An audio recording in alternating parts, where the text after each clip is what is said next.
आप देख रहे हैं कलमकार इंटरनेशनल के ऑफिशियल चैनल पर अदबी और सकाफती प्रोग्राम। तालीम, एजुकेशन। पालूस रसूल तिमोथियों के खत में तीसरे बाब की दूसरी आयत के आखिरी हिस्से में कहता है, मुसाफिर परवर और तालीम देने के लायक हो। तालीम देने के लायक, तालीम देने के लायक कौन होगा? जिसके पास खुद तालीम होगी। जब आपके पास तालीम, बाइबल की तालीम नहीं है, और फिर हम ये देखते हैं कि बहुत से लोग फिर बहुत से लोग जो हैं वो कहते हैं मुझे तालीम की तो जरूरत ही नहीं है। मुझे याद है कि एक पादरी साहब थे, वो दुबई से अमेरिका में आए चक्कर लगाने के लिए। बुजुर्ग थे, मैंने उनसे गलती कर दी। मैंने उनसे पूछ बैठा, सर जी आपने कोई कोर्स कोई किया है? वो, इसकी क्या जरूरत है? कोर्स करने की क्या जरूरत है? so this is a very common concept among all people कि क्या जरूरत है, इस चीज की क्या जरूरत है। तो चलते हैं हम अपने पास्टर हबीब दीता साहब के साथ के पास। हमें बताइए कि तालीम कितनी जरूरी है। तालीम, एजुकेशन, सेमिनरी की भी और जनरल एजुकेशन की भी। अगर आप बाइबल को रिलेट नहीं कर रहे आज की दुनिया के साथ, तो आपकी इस बाइबल को रट्टा लगाने का कोई फायदा नहीं। आज फॉर एग्जांपल हमास और उसकी जंग हो रही है। हम सिर्फ और सिर्फ बाइबल की पेशगोइयों के ऊपर रिलाय नहीं कर सकते जब तक आप जो जमीनी हकायक हैं उनको ना जान सकें। तो आप बताइए कि तालीम, secular education and biblical education, दोनों कितनी जरूरी? जी, बहुत अच्छा सवाल है। सेकुलर एजुकेशन और बिब्लिकल एजुकेशन दोनों इंपॉर्टेंस रखती हैं अपने अंदर। देखिए, प्रिंसिपल एक ही है, फिजिकल हो या स्पिरिचुअल हो। जब आप सेकुलर एजुकेशन करते हैं तो जैसा कि मैंने शुरू में कहा था कि ये बुलाहट खुदा की तरफ से, खुदा इनिशिएटिव लेता है और खुदा ही इनिशिएटिव लेने के बाद हमें डिसिप्लिन करता है। जब मैंने 96 में अपनी खिदमत शुरू की तो उसके 4 साल बाद मैं सेमिनरी गया है जी। उसका ये होता है कि आपको टूल्स मिलते हैं, और उन टूल्स को आप इस्तेमाल करते हैं। जिस तरह आप सेकुलर एजुकेशन में तालीम करते हैं, जैसे कि मैंने एडवर्ड्स कॉलेज से बीए किया था, इंग्लिश मीडियम था, तो यहाँ भी खुदा ने मुझे न्यूयॉर्क में अलायंस थियोलॉजिकल सेमिनरी में मौका दिया, तो मैंने यहाँ से एमडिव किया। तो मैं समझता हूँ कि एक खुदा के जो खिदमत करने वाला है, जो एक चरवाहा है, उसको, क्योंकि अब काफी लोग भी तालीम याफ्ता हैं और साइकोलॉजी भी काफी लोग पढ़ते हैं, तो इसलिए हमें अपनी जिंदगी में तालीम का होना जरूर है, ताकि हम लोगों से उनके मियार के मुताबिक और खुदा के मियार को उनके तालीमी मियार के मुताबिक बता सकें। ये मतलब कि ये जिंदगी में बहुत जरूरी है। क्योंकि बगैर आपके पास तालीम नहीं है तो आप अगर बाहर के मुल्कों में खिदमत कर रहे हैं तो फिर आप जो मतलब कि वेस्ट जो खुदा ने आपको फील्ड दी हुई है, यानी कि अमेरिकन चर्चेज हैं, स्पेनिश चर्चेज हैं, कालों के चर्चेज हैं, तो अगर खुदा आपको मौका देता है तो उसके लिए मैं समझता हूँ कि तालीम का होना बड़ा ज़रूरी है। और जब आपके पास सेकुलर तालीम है तो फिर आप जिस तरह दिल लगाकर सेकुलर तालीम के लिए स्टडी करते हैं, उसी तरह खुदा हमें डिसिप्लिन करता है। इसके लिए डिसिप्लिन की जरूरत होती है तालीम के लिए, कि हम सिस्टमेटिकली पढ़ते हैं, हम स्टडी करते हैं, कितना वक्त गुजारते हैं, और ये हमारे लिए रूहानी तौर पे फायदा मंद होता है। तालीम खुदा जब हम लेते हैं तो लोगों की समझ में भी आती है बात, कि आप क्या बात कर रहे हैं। मिसाल के तौर पे लिंग्विस्टिक होती हैं, जैसे कि वो भाई साहब लिंग्विस्टिक की बात कर रहे थे, तो ये तमाम तर सब्जेक्ट्स जो होते हैं हमारी परवरिश के लिए होते हैं, ग्रोइंग के लिए होते हैं। क्योंकि तालीम जो है, जब हम तालीम याफ्ता तालीम पाते हैं तो ये हमें एक बात सिखाती है कि वी आर स्टूडेंट्स। हम स्टूडेंट्स हैं, इस जिंदा कलाम के स्टूडेंट्स हैं और सीखते रहते हैं, हमारी ग्रोथ होती रहती है। उसी तरह एक बच्चा धीरे धीरे बड़ा होता है और इसी तरह रूहानी तौर पर तालीम भी हमें सिखाती है कि हम थैंक यू वेरी मच। हाँ, जी थैंक जी यू। बहुत खूबसूरत बात की हबीब दीता साहब ने कि हमें सेकुलर तालीम का जिस तरीके से लोग मास्टर्स करने जाते हैं, जिस तरीके से लोग हायर एजुकेशन लेने के लिए जाते हैं, दे हैव स्ट्रगल, उसके ऊपर स्ट्रगल करना चाहिए। अब मैं पास्टर अनवर ज़िया साहब से ये सवाल करना चाहता हूं कि देखें, आज ये बाइबल जो हमारे हाथों में है, जिसका हम देखते हैं उर्दू में तर्जुमा हुआ, अगर आप किंग जेम्स वर्जन की हिस्ट्री पढ़ें तो उसको 5 साल लगे थे पूरी की पूरी, और उसमें जितने भी 47 स्कॉलर्स थे, they were experts in Hebrew, they were experts in Greek, English और बहुत सी जुबानें। और जब उर्दू का तर्जुमा किया गया था बाइबल का, तो उसमें हम देखते हैं कि उर्दू दान थे वहां पे मौजूद, और उसके बाद उन सब उर्दू दानों के पास हिब्रू की तालीम भी थी, क्योंकि ये जो बाइबल हमारे पास है इसका हिब्रू से डायरेक्ट तर्जमा किया गया है, इसका इंग्लिश से नहीं किया गया, हिब्रू से किया गया है। तो कितना जरूरी है एक पादरी को ये समझने के लिए कि इसमें जो कुछ लिखा हुआ है उसकी हमने लफ्जी ट्रांसलेशन या लफ्जी तफसीर नहीं करनी, उसको हमने सियाको सबाक में देखना है। और ये उसी वक्त मुमकिन है कि जब हमारे पास तालीम होगी। क्यों पास्टर साहब, पास्टर अनवर साहब? जी पादी साहब, आपने बहुत अच्छा सवाल किया है, और पादी रीता साहब ने भी बड़ा अच्छा एक्सप्लेन किया है। और मैं इसको यूं बयान करूंगा कि तालीम का होना बहुत अच्छी बात है। हिब्रू लैंग्वेज को जानना बहुत अच्छी बात है, ग्रीक को जानना बहुत अच्छी बात है, उर्दू इंग्लिश का आना बहुत अच्छी बात है। और जो सिर्फ एक देसी बंदा है जिससे सिर्फ पंजाबी ही आती है, लेकिन उसके अंदर बहुत ही भूख प्यास है, एज उसकी 20-25 साल हो गई है, 30 साल हो गई है, लेकिन हालात की वजह से, फैमिली बैकग्राउंड की वजह से वो स्कूल नहीं जा सका, कॉलेज नहीं जा सका, लेकिन उसके अंदर भूख और प्यास है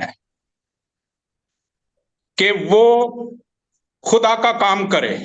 उसके अंदर पैशन है, उसके अंदर रूहानी जोश है, और उसके अंदर आग लगी हुई है। एक वो हो गया। दूसरा ऐसा शख्स है जो स्कूल कॉलेज गया है, उसे सिर्फ उर्दू इंग्लिश लैंग्वेज आती है। एक कैटेगरी वो है। थर्ड कैटेगरी है कि एक बंदा है, उसे English, Urdu, Punjabi, Greek and Hebrew सारी लैंग्वेजेस का तजर्बा है, और ये सब ही लोगों के अंदर भूख और प्यास है कि हम खिदमत करें, हम खुदा का काम करें। मेरे पास जितने आएंगे मैं किसी को रिजेक्ट नहीं करूंगा। Thank you very much, thank you, I got your point pastor Zia साहब। सर मैं दिस सॉरी, इज मैं पहुंचा नहीं सका, लेकिन मैं यहाँ ही स्टॉप करूंगा, मैं ताबे रहूंगा, लेकिन शायद मैं पहुंचा नहीं सका पूरा। कंट्रोवर्सी क्रिएट की है। I am sorry to say that. Controversy ये है कि पालूस रसूल कहता है कि तालीम देने वाला हो, ठीक है, तालीम देने वाला हो। पादरी शायक इसको एक्सप्लेन करेंगे। कल मैं एक ऐसे ही ना तजर्बाकार पादरी, जवान 23 साल का पादरी, उसकी ये एक चर्च में एक्सप्लेन कर रहा था the construction of third temple. उसने ये कहा कि थर्ड टेम्पल के लिए सारा सामान मौजूद है, कल को थर्ड टेम्पल कंस्ट्रक्ट हो जाएगी। इसके ऊपर हमने एक प्रोग्राम किया 2-3 दिन पहले, जिसमें हमें कोई पॉसिबिलिटी नजर नहीं आती थी थर्ड टेम्पल की कंस्ट्रक्शन की।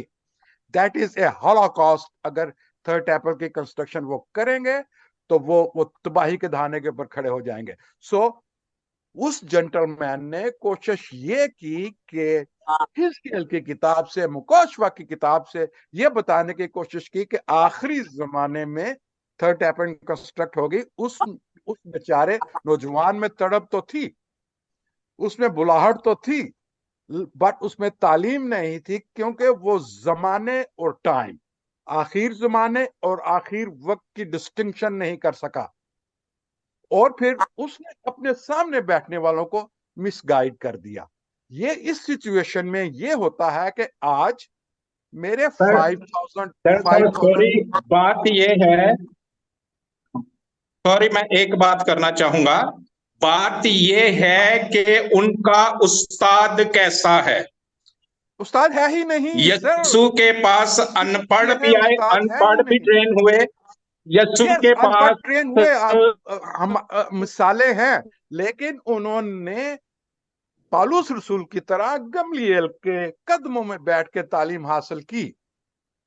अनपढ़ होना बुरी बात नहीं है, तालीम का, पढ़े लिखे या अनपढ़ होने से नहीं, तालीम का यह है व्हाट आर यू गेनिंग, आप किस तरीके से इसको गेन कर सकते हैं। मैं पादरी इलियास साहब के पास चलूंगा कि क्या हम इस डिफरेंस को किसी तरीके से कैसे आप बयान करते हैं। पढ़ा लिखा भी आया, वो भी train. Let's Ilyas, pastor Ilyas साहब से हम सुन। जी सर, मैंने तिमोथियस का दूसरा खत खोला है,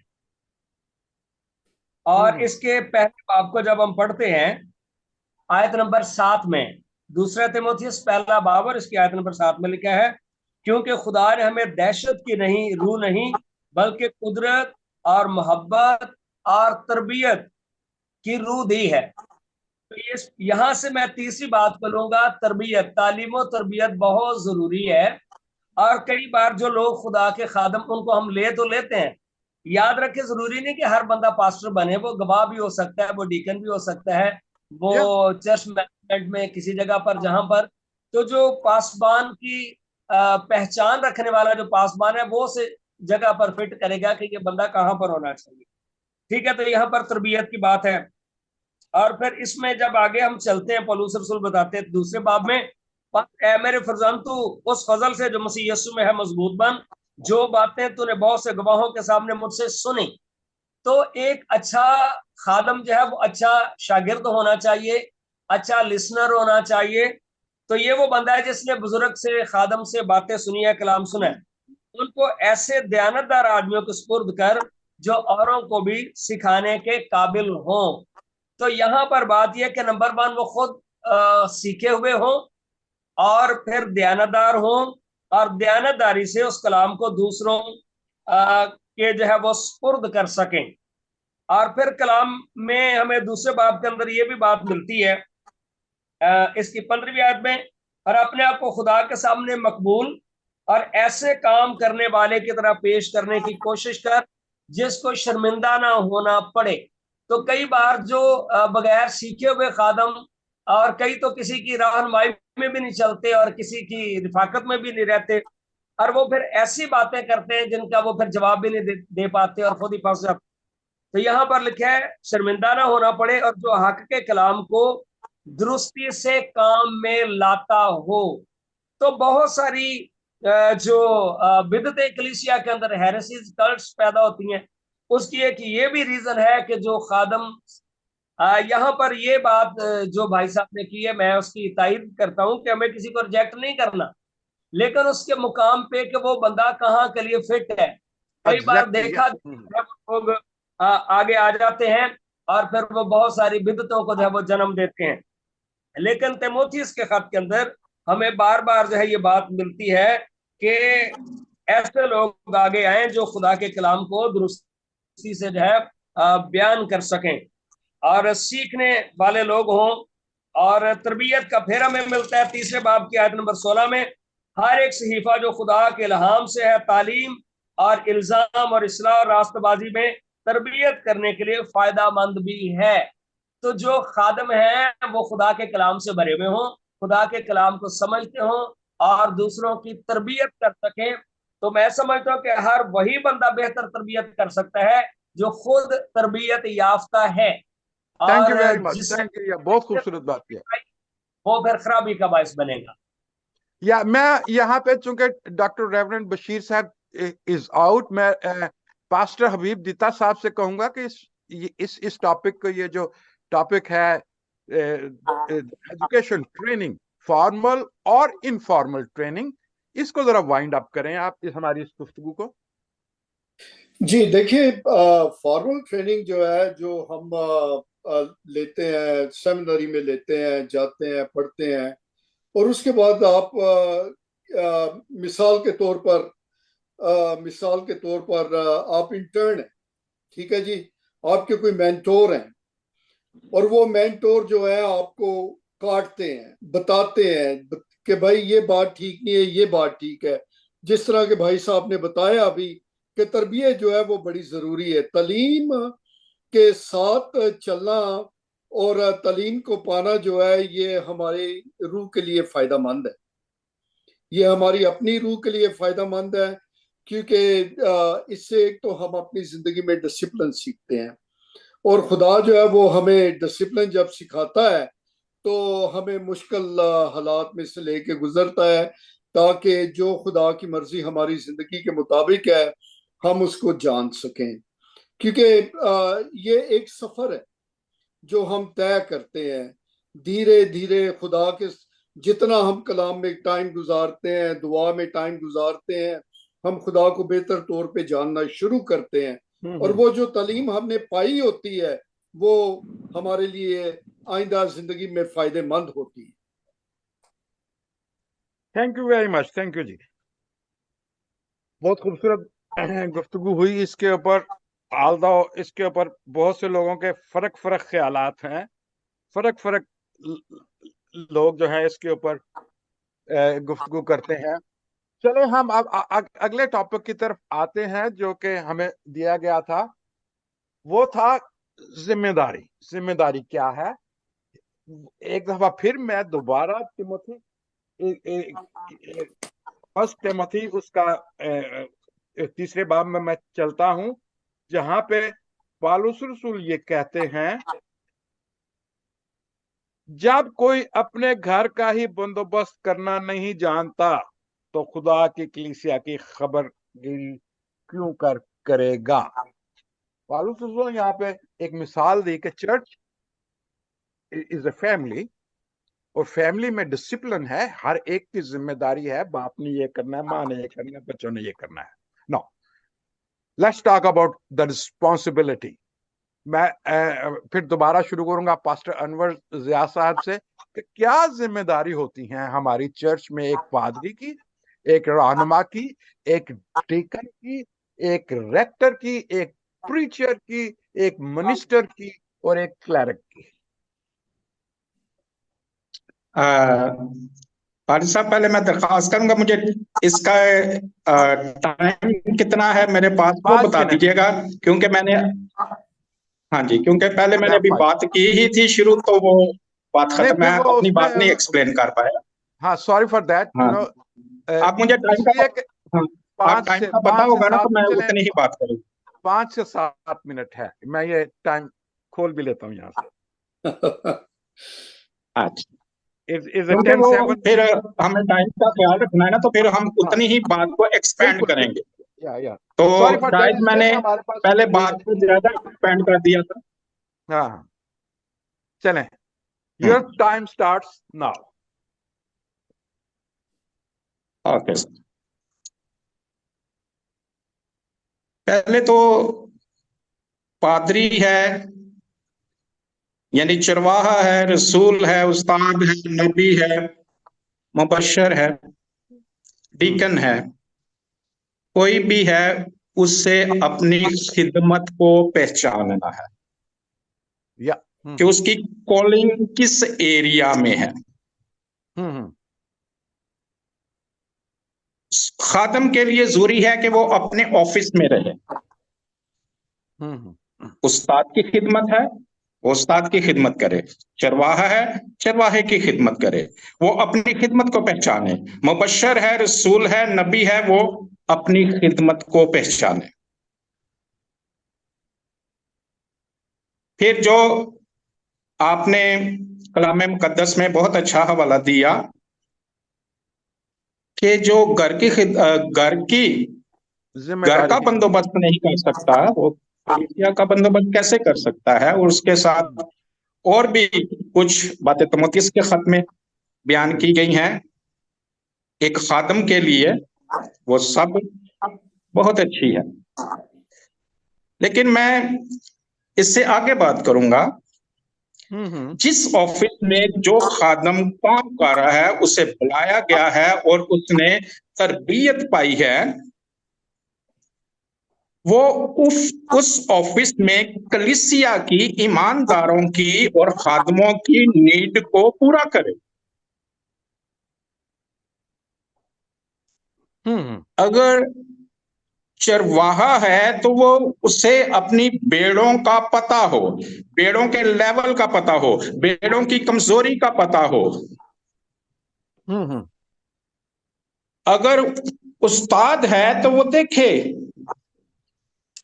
कि चर्च की मिनिस्ट्री की, कलीसिया की तालीम ठीक है।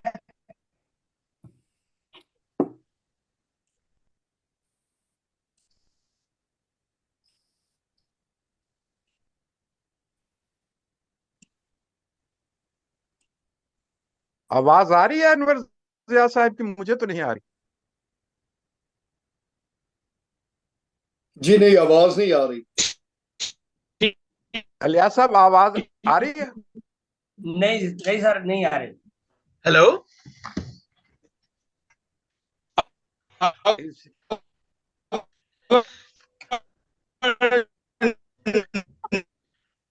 आवाज आ रही, रुक रुक के आ रही है आवाज। मेरा ख्याल है अनवर जिया साहब आप जरा अपना जो रीबूट करें।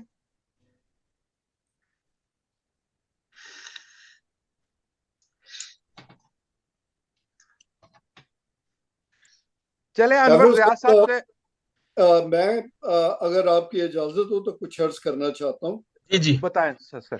जी, ये जो आपका सवाल था, ये एक मिनिस्टर के ऑब्जेक्टिव्स हैं। हमारे ऑब्जेक्टिव। हमारे ऑब्जेक्टिव्स हैं, मकसद है हमारे कि हम अपनी जिंदगी में एक जो अपने घर ही का बंदोबस्त नहीं कर सकता, तो इसमें हमें बहुत सी ऐसी बातें मिलती हैं। यानी कि मिसाल के तौर पे हमें किस तरह खुदावंद यीशु मसीह को रिफ्लेक्ट करना है अपनी जिंदगी में। खुदावंद यीशु मसीह को अपने ही घर में आपने ग्लोरीफाई करना है। अपने ही घर में हमें एक ऐसा एग्जाम्पल होना है जो कि अपनी बीवी को प्यार करता हो, अपने बच्चों से प्यार करता हो, तमीज में रहता हो। और इसके साथ और भी बहुत से करेक्टरिस्टिक्स आते हैं जो कि खुदा हमें एक बंदोबस्त करने वाले आदमी को देता है। मिसाल के तौर पे होलीनेस, क्योंकि हमारा किरदार जो है, हमारे दयानतदारी जो है, होलीनेस बड़ी जरूरी है। क्योंकि खुदा जो है वो होलीनेस को डिमांड करता है। और उसके बाद ओपन हार्ट, प्योर हार्ट होना जरूरी है। क्योंकि जब हम इम्प्योर हार्ट और इम्प्योर माइंड के साथ अपने ही घर में रहते हैं, तो हम कलीसिया की खबरगिरी नहीं कर सकते, ना ही हम मसीह की जिंदगी को अपनी जिंदगी में रिफ्लेक्ट कर सकते हैं। और खुदा का खौफ जो है वो एक ईमानदार की जिंदगी में बहुत जरूरी है। अब सवाल ये पैदा होता है कि हम खुदा का खौफ किस तरह सीखते हैं। देखिए, गुनाह हमारे पास नेचुरली आता है। क्योंकि हम नेचुरली गुनहगार हैं, लेकिन खुदा का खौफ हमारे पास नेचुरली नहीं आता है। खुदा का खौफ हमारे पास तब आता है जब हम उनके साथ वक्त गुजारते हैं, चलते हैं, वी वॉक विद हिम, और जब हम चलते रहते हैं तो we learn to fear the lord. ये एक बहुत जरूरी बात है खुदा के खादम के लिए कि हम खुदावंद के साथ फेथफुलनेस रहे, क्योंकि खुदा जो है वो खुद वफादार खुदा है, खुदा खुद एक राज खुदा है, और खुदा जो है वो डिमांड करता है कि हमारी ओबीडियंस खुदा की अथॉरिटी के नीचे हो।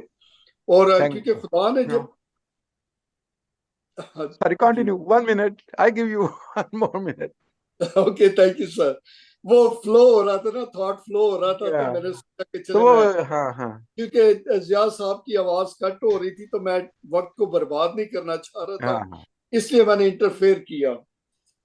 जी। तो जब हम मतलब कि ओबीडियंस जो है, देखिए यूहन्ना की इंजील उसके 15 बाब और उसकी 5वीं आयत की आखिरी क्लास जो है, आखिरी क्लास उसमें कहता है कि तुम मेरे बगैर कुछ नहीं कर सकते, तुम मेरे बगैर कुछ नहीं कर सकते, क्योंकि ओबीडिएंट जो है ये फाउंडेशन है हमारी, खुदा के कलाम की ओबीडिएंट, क्योंकि खुदा ने हमें अपने अंदर कायम रहने के लिए बुलाया है।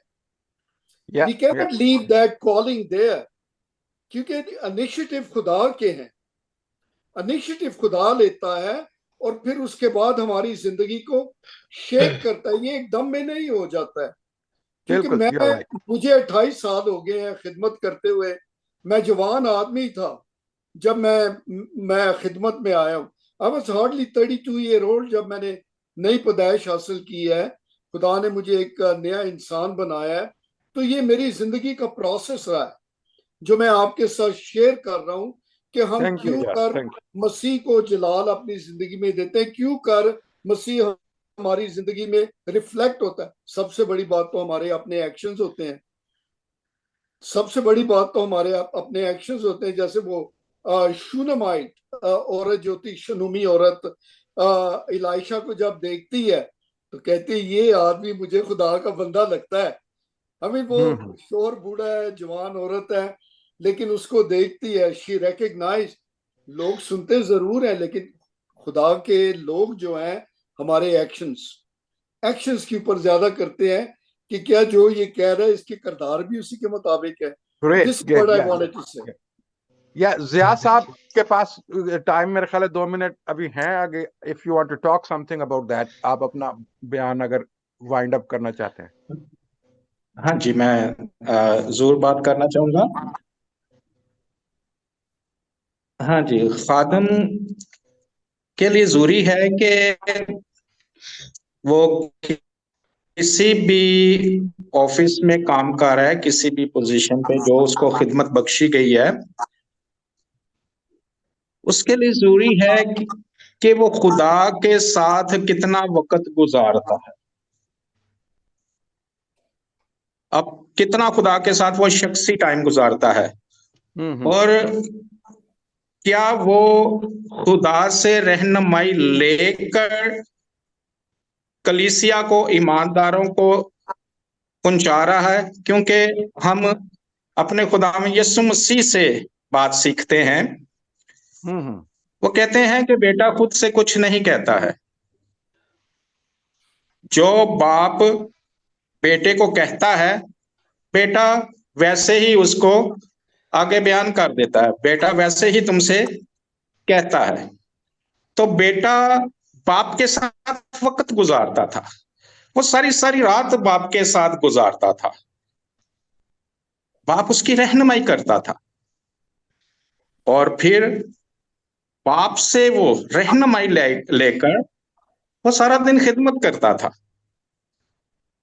तो खादम के लिए जरूरी है कि जिम्मेदारी अच्छे तरीके से निभाने के लिए शख्सी वक्त वो कितना खुदा के साथ गुजारता है, उसमें खुदा उसकी रहनुमाई करता है, खुदा उसको कलीसिया के बारे में बताता है और उसने किस तरह से किसको डील करना है, किसकी क्या जरूरत है और उसकी जरूरत कैसे पूरी करनी है, खुदा रहनुमाई करता है, उसका जहन खोलता है। तो एक खादम का किसी भी वो ऑफिस में काम कर रहा है, मुबश्शिर, नबी, डीकन, जिम्मेदारी है। उसको खुदा के साथ वक्त गुजारना जरूरी है और खुदा से प्रॉपर रहनुमाई मिल गाइडेंस जाती है और वो हाँ अच्छी जिम्मेदारी निभा सकता है। Thank you very much, thank you Zia साहब। आप देख रहे हैं कलमकार इंटरनेशनल, हर्फ सदा के आसमान पर रोशन अदीबों और दानश्वरों की तंजीम कलमकार